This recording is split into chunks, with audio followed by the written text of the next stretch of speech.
الحمدللہ رب العالمین والصلاة والسلام علی سید المرسلین اما بعد فاعوذ باللہ من الشیطان الرجیم بسم اللہ الرحمن الرحیم الصلاة والسلام علیک یا رسول اللہ وعلی آلک واصحابک یا حبیب اللہ الصلاة والسلام علیک یا نبی اللہ وعلی آلک واصحابک یا نور اللہ۔ فیضان قرآن کے سلسلے میں حاضر ہیں اور آج سورہ زمر کی آیت نمبر 22 سے قرآن پاک کا درس سنیں گے۔ اس سے پچھلی آیت میں اللہ تبارک و تعالی نے دنیا کی فنائیت کا ذکر فرمایا تھا۔ اب اگلی آیتوں میں اللہ تعالی نے قرآن کے بارے میں دو طرح کے لوگوں کا رویہ بیان کیا۔ کچھ لوگ وہ ہیں کہ جن کے دل سخت ہیں، قرآن سے دور ہیں، اور کچھ وہ ہیں جن کے دل نرم ہیں، قرآن کے قریب ہیں۔ دونوں کے بارے میں ارشاد ہوتا ہے، بسم اللہ الرحمن الرحیم، افمن شرح اللہ صدرہ للاسلام فہو علی نور من ربہ فویل للقاسیۃ قلوبہم من ذکر اللہ اولئک فی ضلال مبین۔ تو کیا وہ جس کا سینہ اللہ نے اسلام کے لیے کھول دیا تو وہ اپنے رب کی طرف سے نور پر ہے، اس جیسا ہو جائے گا جو سنگ دل ہے؟ تو خرابی ہے ان کے لیے جن کے دل اللہ کے ذکر کی طرف سے سخت ہو گئے، وہ کھلی گمراہی میں ہیں۔ اللہ تعالیٰ نے دو طرح کے لوگوں کا تذکرہ کیا، ان کا تقابل کیا۔ فرمایا کہ ایک وہ بندہ ہے جس کے سینے کو اللہ نے اسلام کے لیے کھول دیا اور وہ اپنے رب کی طرف سے ایک روشنی پر ہے، ایک نور پر ہے۔ تو یہ جس کا دل کھلا ہوا، جس کا سینہ، جس کو شرح صدر حاصل ہو گئی، جو نور پر ہے، یہ اور اس کے مقابلے میں وہ بندہ جس کا دل تنگ ہے، سخت ہے، سینہ کھلا نہیں بند ہے، جو نور پہ نہیں تاریکی پر ہے، کیا یہ دونوں آپس میں برابر ہو سکتے ہیں؟ نہیں ہو سکتے۔ تو فرمایا کہ وہ جو دوسرا شخص ہے جس کا سینہ تنگ ہے، جس کا دل سخت ہے، فرمایا اس کے لیے بربادی ہے، اس کے لیے خرابی ہے اللہ کے ذکر کی طرف سے، قرآن کی طرف سے، کہ قرآن پر ایمان نہ لانا اس کی سخت دلی کو ظاہر بھی کرتا ہے اور اس کے دل کو اور سخت بھی کرتا ہے۔ تو فرمایا کہ یہ لوگ کھلی گمراہی میں ہیں۔ اب یہاں پر جو دو وصف ایک دوسرے کے متضاد بیان کیے گئے کہ جسے شرح صدر حاصل ہو، جس کا سینہ کھلا ہوا ہو، جو اپنے رب کی طرف سے نور پر ہو، ایسا بندہ اپنے رب کی طرف سے نور پر ہوتا ہے۔ اب شرح صدر کی علامات کیا ہے؟ مثال کے طور پہ اگر مجھے یا آپ کو یہ دیکھنا ہے کہ ہمارا سینہ کھلا ہوا ہے یا نہیں، تو اس کی نشانیاں کیا ہیں، اس کی پہچان کیا ہے؟ اب یہاں پر ایک تو بنیادی چیز ہے کہ اسلام کے لیے سینہ کھلا ہونا، کہ ہمارے دل اسلام کے لیے کھلے ہیں اور اسلام ہمارے دل میں موجود ہیں۔ تو جو بیسک ہے وہ تو الحمدللہ ہر مسلمان کو حاصل ہے، مجھے بھی، آپ کو بھی، جو بھی مسلمان ہے سب کو حاصل ہے کہ اس کے دل میں اسلام موجود ہے۔ لیکن ایک اس کا کامل درجہ ہے، کامل درجہ کہ جسے کہا جائے کہ اسے شرح صدر حاصل ہے، تو یہ اپنے رب کی طرف سے اعلیٰ درجے کے نور پر ہے۔ اس کی پہچان کیا ہے؟ اس پر نبی کریم صلی اللہ تعالی علیہ وآلہ وسلم کی ایک حدیث مبارک ہے۔ آپ نے ارشاد فرمایا کہ شرح صدر کی علامات کیا ہے؟ فرمایا کہ دنیا سے دل بے رغبت ہو، موت کی فکر ہو اور جنت کی تیاری ہو۔ جس بندے کے اندر یہ اوصاف پائے جاتے ہیں اس کا دل اعلیٰ درجے کا اسلام کے لیے کھلا ہوا ہے۔ اور اس کے مقابلے میں جو سخت دل ہے، تو سخت دلی کی ایک بڑی واضح سی پہچان یہ ہوتی ہے کہ سخت دل آدمی پر نصیحت اثر نہیں کرتی، اس کے دل میں نصیحت گزرتی نہیں ہے، جاتی نہیں، کسی بات کا اس پہ اثر ہی نہیں ہوتا۔ وہ ہزاروں واعظ بھی سن لے، اچھی اچھی باتیں بھی سن لے، وہ عبرت ناک مناظر بھی دیکھ لے، وہ برے لوگوں کا انجام بھی دیکھ لے، وہ غلط لوگوں کے انجام سن بھی لے، اس کے دل پہ اثر نہیں ہوتا، وہ اپنی ڈگر پہ، اپنی روش پہ چلتا رہتا ہے۔ اب اس کے بعد اللہ تعالیٰ نے قرآن پاک کے کچھ اوصاف بیان فرمائے اور خشیت الہی رکھنے والے لوگوں کے اوصاف بیان کیے، جن کے دل میں خشیت ہے، اللہ کا ڈر ہے، ان کے وصف بیان کیے۔ ارشاد ہوتا ہے، اللہ نے سب سے اچھی کتاب اتاری کہ ایک جیسی ہے، بار بار دہرائی جاتی ہے۔ اس کتاب سے ان لوگوں کے بدن پر بال کھڑے ہو جاتے ہیں جو اپنے رب سے ڈرتے ہیں، پھر ان کی کھالیں اور دل اللہ کی یاد کی طرف نرم پڑ جاتے ہیں۔ یہ اللہ کی ہدایت ہے، وہ جسے چاہتا ہے اس کے ذریعے ہدایت دیتا ہے، اور جسے اللہ گمراہ کرے اسے کوئی راہ دکھانے والا نہیں۔ یہ قرآن پاک کے یہاں پر 3 اوصاف بیان کیے گئے۔ پہلا وصف تو اللہ تعالیٰ نے بیان فرمایا احسن الحدیث، یہ سب سے اچھی کتاب ہے۔ قرآن سب سے اچھی کتاب ہے۔ سب سے اچھی کتاب ہونے کی ایک بڑی واضح وجہ تو یہ ہے کہ قرآن اللہ خالق اور مالک کا کلام ہے۔ خالق کے کلام جیسا کلام مخلوق کر ہی نہیں سکتی۔ ساری مخلوق مل جائے، دنیا جہان کے بڑے سے بڑے فصیح و بلیغ لوگ جمع ہو جائیں اور یہ چاہیں کہ خالق و مالک جیسا کلام بنا لے، ایسا نہیں ہو سکتا۔ تو ایک تو اس کے اندر حسن یہ ہے کہ سب سے بہترین کتاب اللہ کی کتاب ہے، اللہ کا کلام ہے۔ کیوں؟ اس لیے کہ وہ خالق کا کلام۔ اس لیے ایک مقولہ بھی ہے کہ بادشاہوں کا کلام کلاموں کا بادشاہ ہوتا ہے، بادشاہوں کا کلام کلاموں کا بادشاہ ہوتا ہے۔ تو قرآن تو خدا کا کلام ہے اور خدا بادشاہوں کا بادشاہ ہے، تو جو اس کا کلام ہے وہ کلاموں کا بھی بادشاہ ہے، تو کسی کا کلام خدا کے کلام جیسا ہو نہیں سکتا۔ ایک تو یہ بات۔ دوسرا یہ ہے کہ یہ سب سے بہترین کتاب ہے اس لیے کہ اللہ تعالیٰ نے اس میں سب سے بہترین تعلیمات نازل فرمائی۔ یہ سب سے بہترین ہستی پر نازل کیا گیا، یہ سب سے بہترین فرشتے کے ذریعے نازل کیا گیا، یہ سب سے بہترین رات میں نازل کیا گیا، یہ سب سے بہترین امت کے لیے نازل کیا گیا۔ اس کی تعلیمات سب سے بہترین ہے، اس پر عمل کرنے والے کائنات میں سب سے بہترین بن جاتے ہیں۔ تو اب خود غور کر لیں کہ جس کلام کے، جس کتاب کے یہ اوصاف ہیں، اگر وہ سب سے بہترین نہیں ہوگی تو پھر اور کون سا کلام سب سے بہترین ہوگا؟ تو قرآن احسن الحدیث، سب سے بہترین بات ہے، سب سے بہترین کلام ہے، سب سے بہترین کتاب ہے۔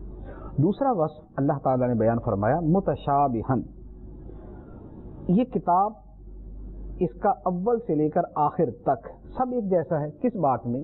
ایک تو صداقت اور حقانیت میں، جیسے اس کا اول حق ہے اس کا آخر حق ہے، اس کا وسط حق ہے، اس کا جتنا کلام ہے وہ سب ایک جیسا ہے حق ہونے میں، سچ ہونے میں۔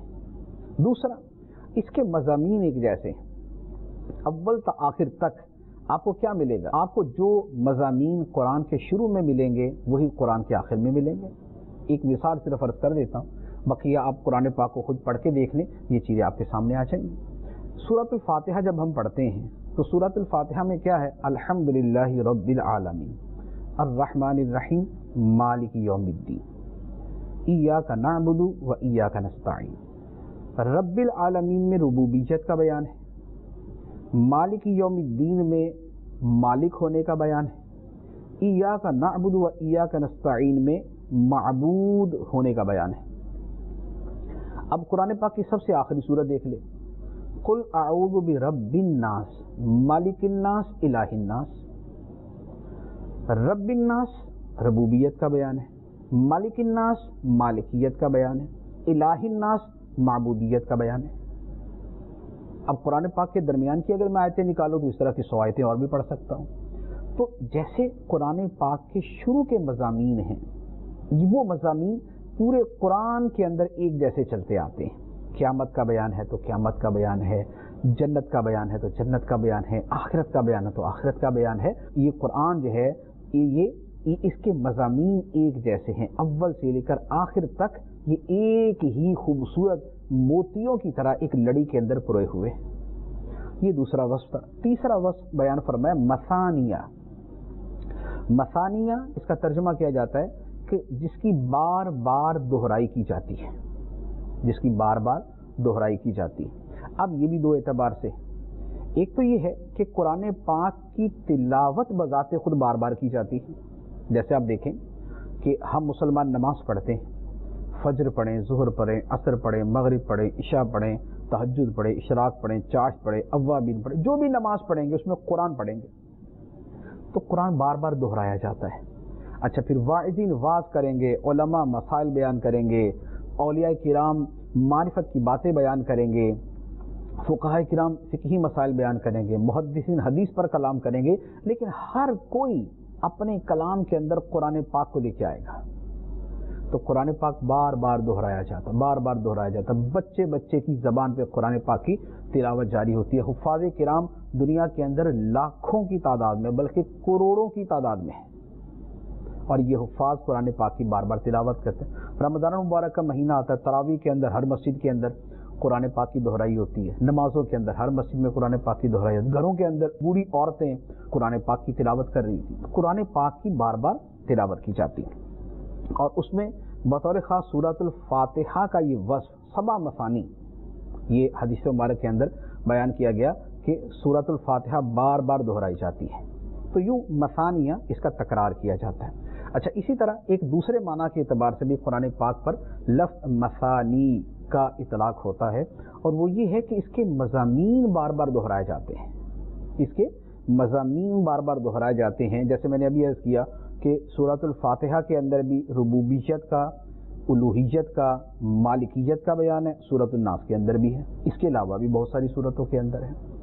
تو یہ اس کے مضامین ہیں جو بار بار دہرائے جاتے ہیں. اللہ تعالیٰ الوہیت کا، ربوبیت کا، رسالت کا، آخرت کا، جنت کا، دوزخ کا، احکام کا، معاشرت کا، مینرز کا، اخلاقیات کا، اس کی بار بار دہرائی فرماتا ہے، کبھی کسی انداز میں، کبھی کسی انداز میں، کبھی کسی انداز میں، تاکہ دلوں کے اندر رچ بس جائے، دلوں کے اندر وہ باتیں بیٹھ جائیں، وہ عقائد، وہ عبادات، وہ اخلاق، وہ معاملات، ان کی تعلیمات وہ دلوں کے اندر بیٹھ جائیں، رچ بس جائیں. تو یہ ہے قرآن پاک مثانیہ، جس کے مضامین کا بار بار تکرار ہے قرآن پاک کے اندر.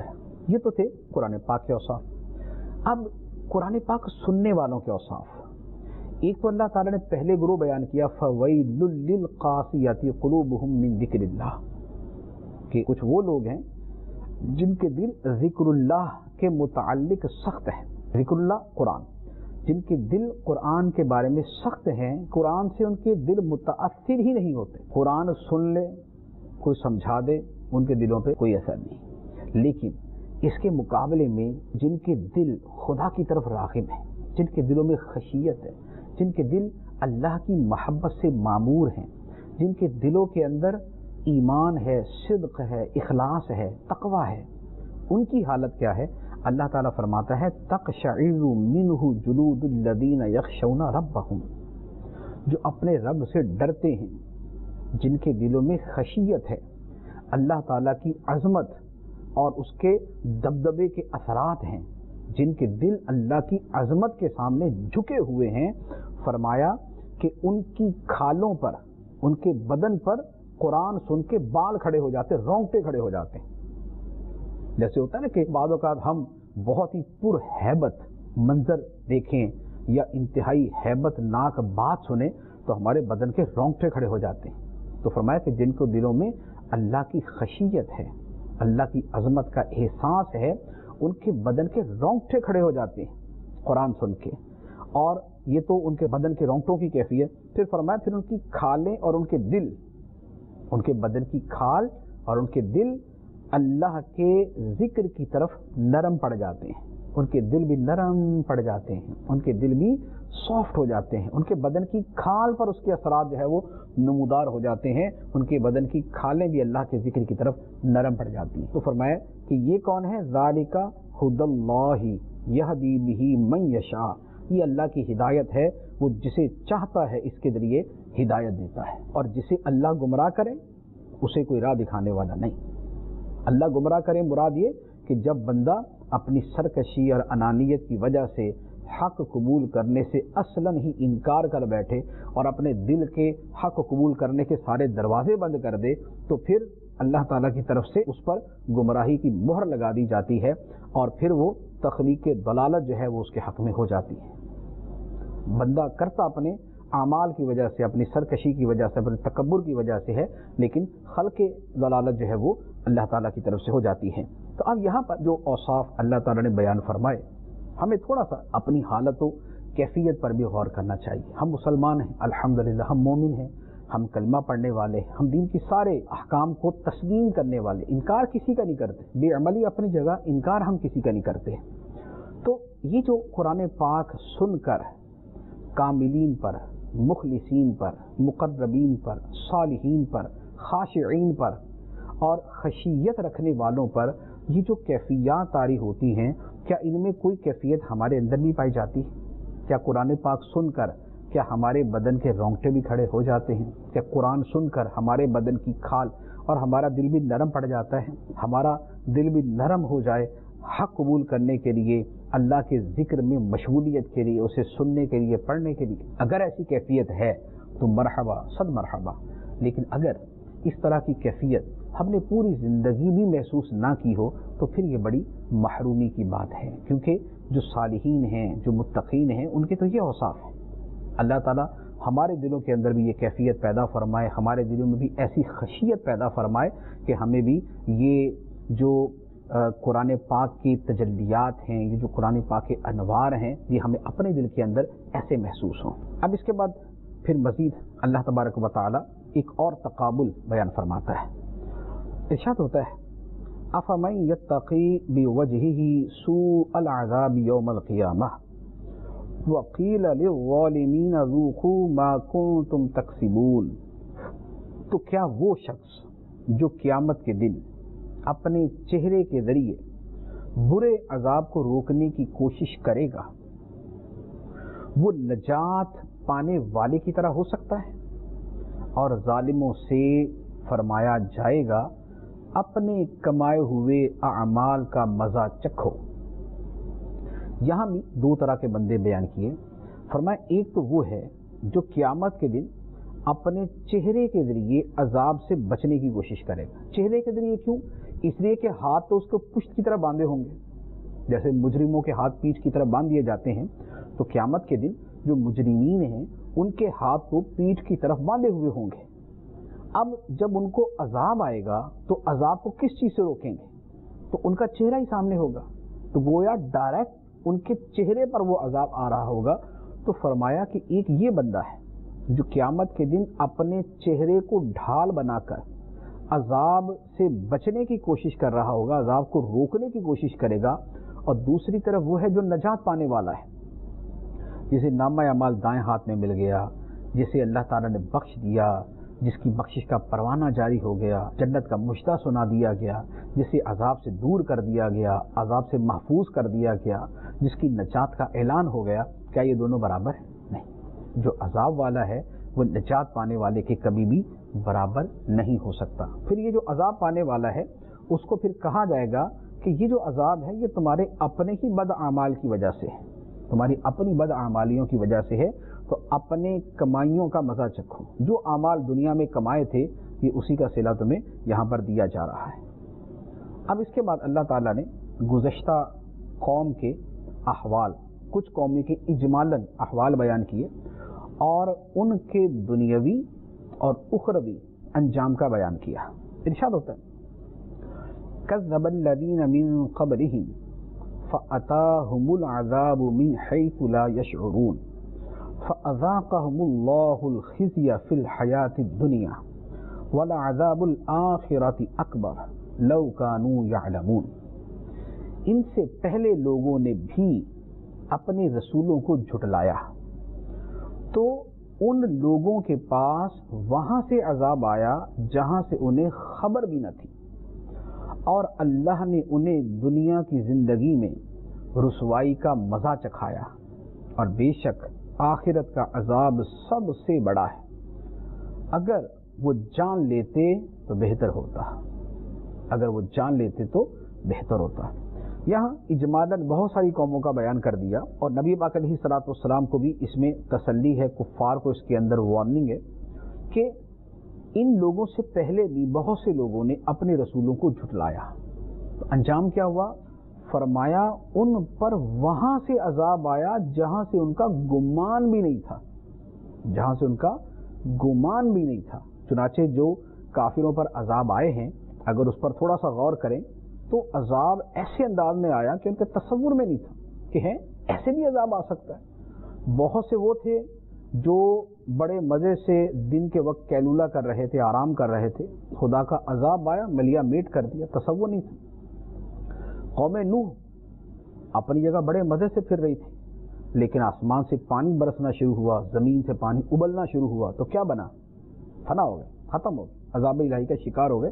ان کے وہم و گمان میں بھی نہیں تھا کہ ایسے بھی عذاب آئے گا، ایسا عالمگیر اتنا بڑا طوفان آئے گا، آسمان سے ایسی بارش برسے گی، زمین ایسے پانی ابلے گا، یہ ہوگا۔ لیکن وہاں سے عذاب آ گیا۔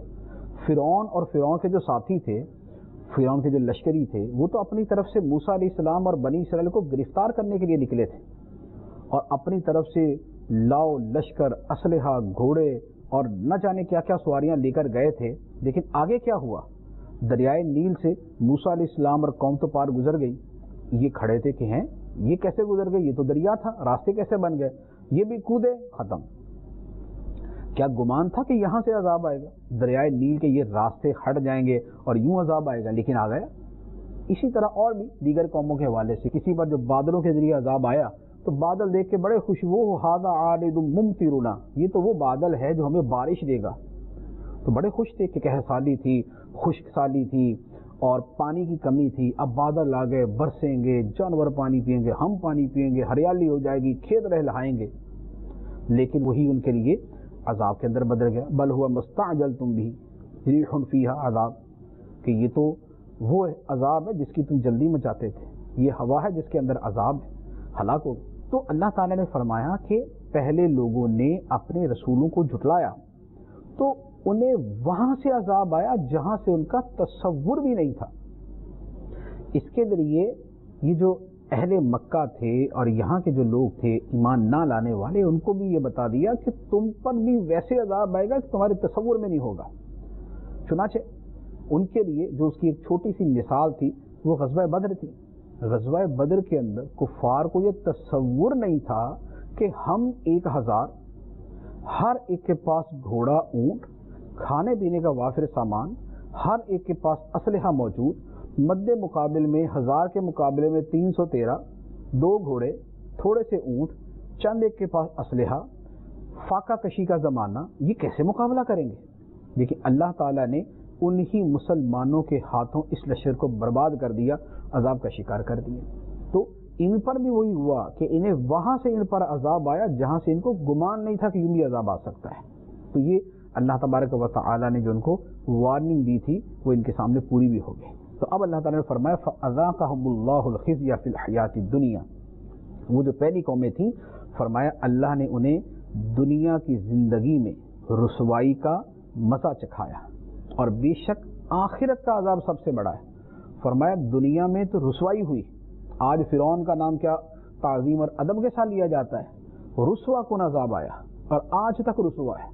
جن جن قوموں پر عذاب آیا آج تک رسوا ہے، تو دنیا میں بھی رسوا کن عذاب آیا، لیکن فرما دیا کہ یہ عذاب یہ آخری نہیں، ابھی جو آنے والا عذاب ہے آخرت کا، فرمایا وہ تو سب سے بڑا ہے، وہ تو بہت بڑھ کر ہے، یہ دنیا کے عذاب سے بہت بڑا عذاب ہے۔ لو کانوا یعلمون، کیا ہی اچھا ہوتا اگر یہ جان لیتے، عذاب سے پہلے جان لیتے تو کیا ہی اچھا تھا کہ اگر یہ جان لیتے، یا اگر یہ جان لیتے تو ان کے حق میں بہتر ہوتا۔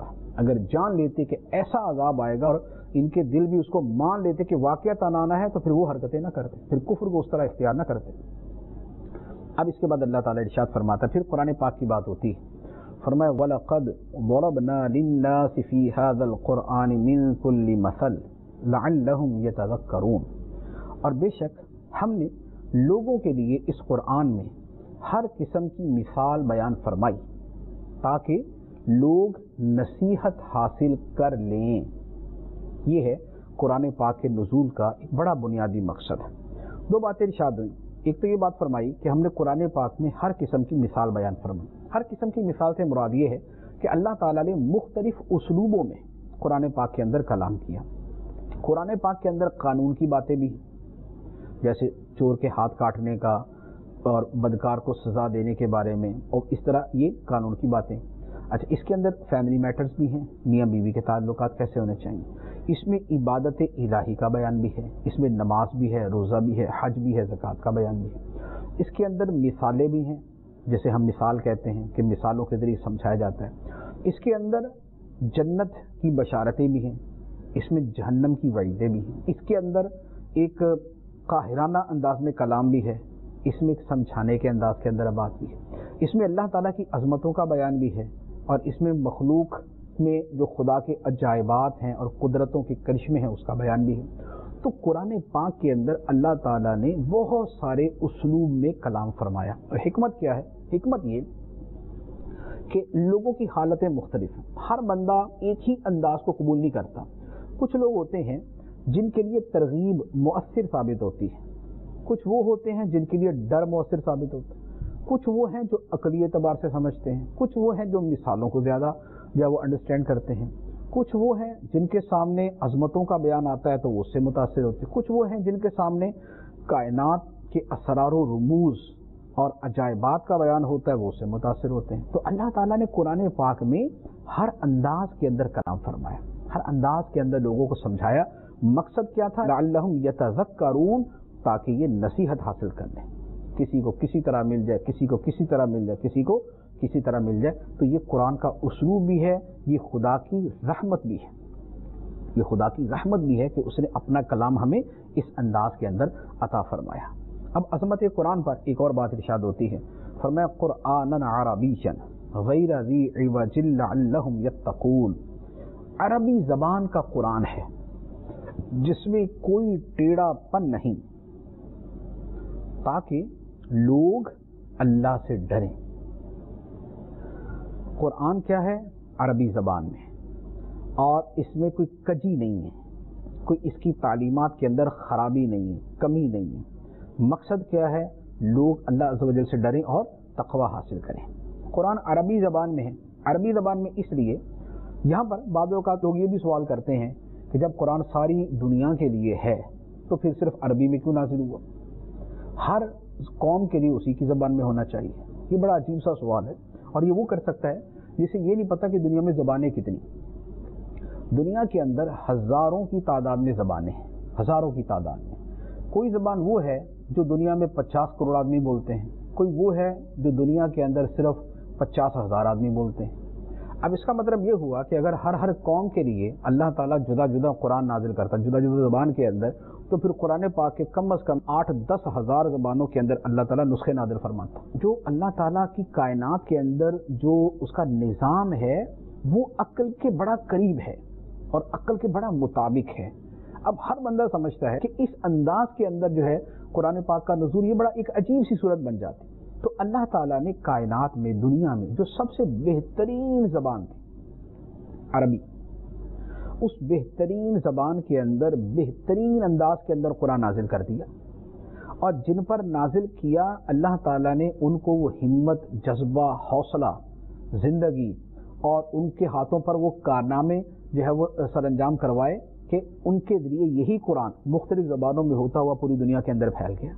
یہ اللہ تعالیٰ کی حکمتیں ہیں، اس پر کبھی انشاءاللہ موقع ملا تو تفصیل کے ساتھ کلام کریں گے، ضمناً میں نے جہاں پر کچھ عرض کر دیا۔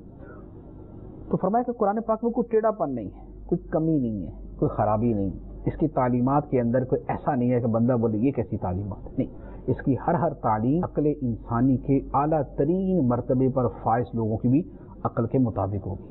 اچھا، مقصد کیا ہے؟ فرمایا قرآن کے نزول کا مقصد ہے کہ لوگ اللہ سے ڈریں، انہیں تقوی نصیب ہو۔ یہ مقصد سب کے لیے ہے۔ یہ قرآن پاک کا نزول تو ساری انسانیت کے لیے، ہدی للناس ہے، تمام انسانوں کے لیے۔ ہم بھی انسانوں میں داخل ہیں، ایمان الحمدللہ ہم رکھتے ہیں، لیکن وہ جو نزول قرآن کا مقصد ہے کہ تقوی حاصل ہو جائے، اس کے اوپر غور کرنے کی حاجت ہے۔ ہم دیکھیں کہ کیا ہمیں قرآن کے نزول کا یہ مقصد تقوی حاصل ہوا یا نہیں؟ تو تقوی تو حاصل ہوگا کہ جب ہمیں قرآن کی تعلیمات کا پتہ ہوگا، قرآن کو سمجھیں گے، اس کی تعلیمات کا ہمیں پتہ ہوگا تو عمل کرنے کی باری آئے گی نا۔ اگر ہمیں تعلیمات کا ہی پتہ نہیں تو عمل کہاں سے کریں گے؟ اب تعلیمات یوں بھی ہو سکتی ہیں کہ خود قرآن کو سمجھیں، تعلیمات یہ بھی ہو سکتی کہ قرآن سے سمجھ کے جو علماء نے، اولیاء کرام نے اور بزرگان دین نے بیان کیا ہم اس پہ عمل کریں، تو بھی قرآن پہ ہی عمل ہوگا۔ لیکن ایک بات جو طے ہے وہ یہ ہے کہ بہرحال تقوی کے اعتبار سے تو ہمیں غور کرنا ہے کہ قرآن کے نزول کا مقصد جو تقوی ہے وہ ہمیں حاصل ہے یا نہیں، ہمارے دلوں میں خدا کا ڈر خوف ہے یا نہیں، اور اس ڈر خوف کا جو نتیجہ ہونا چاہیے کہ ہم گناہوں سے بچیں وہ بچتے ہیں یا نہیں۔ اگر یہ مقصد ہمیں حاصل ہے تو الحمدللہ اللہ تعالیٰ کا کروڑ شکر ہے کہ ہمیں یہ چیز حاصل ہے۔ لیکن اگر ایسا نہیں ہے کہ ہم تقوی سے خالی ہیں، ہم تقوی سے عاری ہیں، ہم گناہوں میں مبتلا اور ملوث ہیں، تو پھر بڑے غور کی حاجت ہے، پھر توجہ کی حاجت ہے کہ جب ہمیں ہی نزول قرآن کا مقصد تقوی حاصل نہیں ہے تو پھر کفار کو کیا دعوت دے رہے ہیں۔ ایک ویسے ہی ایک شرمندگی والی سی بات ہو جاتی ہے، ویسے تو ہے کہ پیغام پہنچایا جائے، لیکن ایک ظاہری اعتبار سے بھی غور کریں تو کہ عجیب سی بات ہے کہ خود تقوی سے خالی ہیں، دوسروں کو تقوی کی دعوت دیتے پھر رہے ہیں۔ تو اس پوائنٹ کے اوپر بھی غور کرنا چاہیے۔ اس کے بعد اللہ تعالیٰ نے مشرک اور موحد دونوں کی مثال بیان فرمائی، ان کا فرق ایک مثال کے ذریعے بیان کیا ہے۔ ارشاد فرمایا ضرب اللہ مثلا رجلا فیہ شرکاء متشاکسون ورجلا سلما لرجل هل يستویان مثلا الحمد للہ بل اکثرهم لا يعلمون۔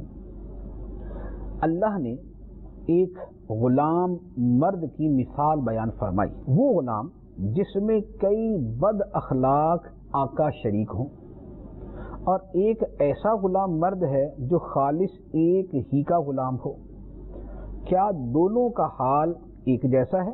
ہرگز نہیں، سب خوبیاں اللہ کے لیے ہیں، بلکہ لوگوں میں اکثر جانتے نہیں۔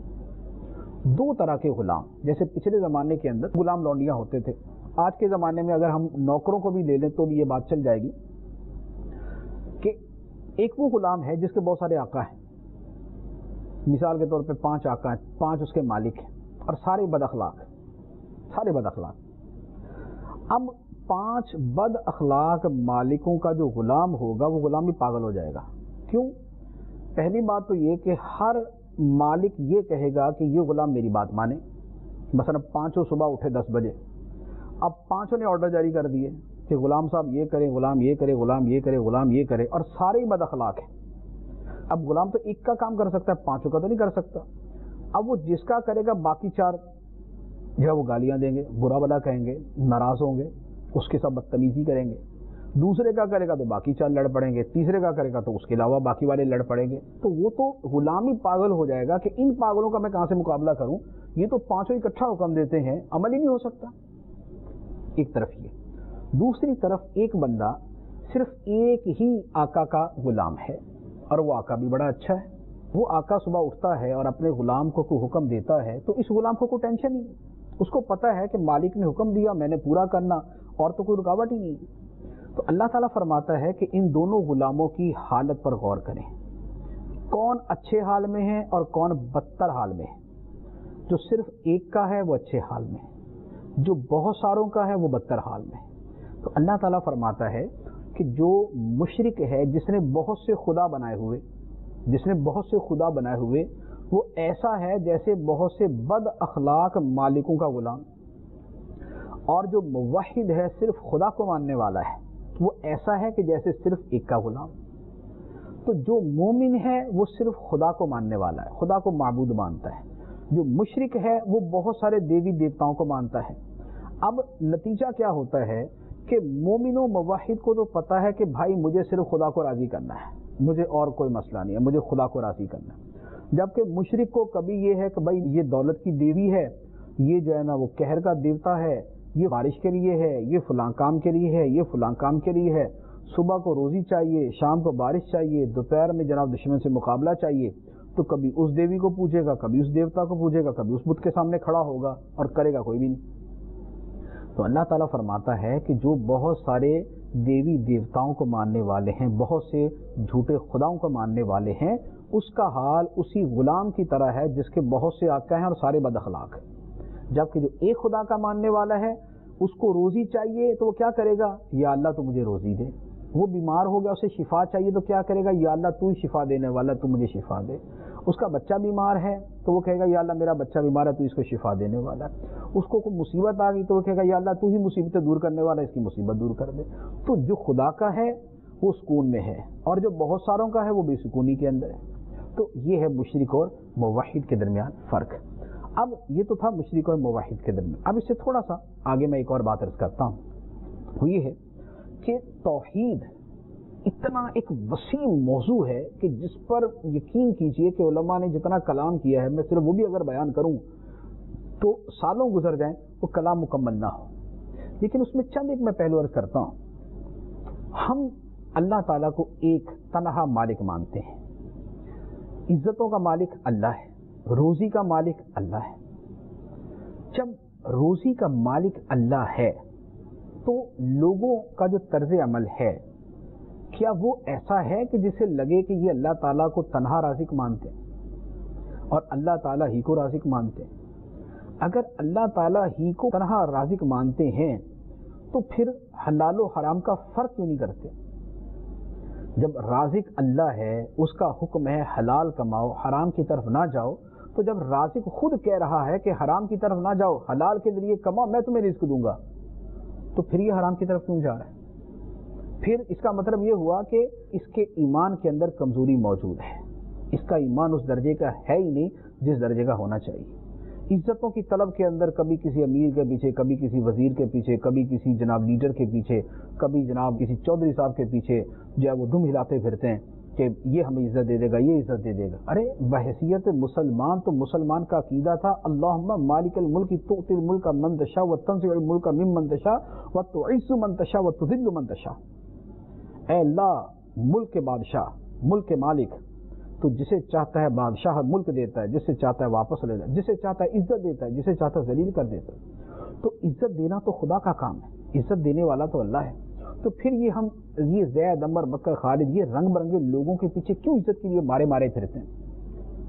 خدا کے حکم کے مقابلے میں ہم پھر دوسروں کے احکام کو کیوں مانتے ہیں، جبکہ ہمیں پتہ ہے کہ کرنے والی ذات خدا کی ہے، جو خالق ہے وہ خدا ہے، جو مالک ہے وہ خدا ہے، جو رازق ہے وہ خدا ہے، جو عزتوں کا مالک ہے وہ خدا ہے۔ تو پھر ہم دوسروں کے پیچھے کیوں پھرتے ہیں؟ ہمارا جو توحید کا خالص عقیدہ جیسا ہونا چاہیے اس کے اندر ہمارے ہاں کمزوری ہوتی ہے۔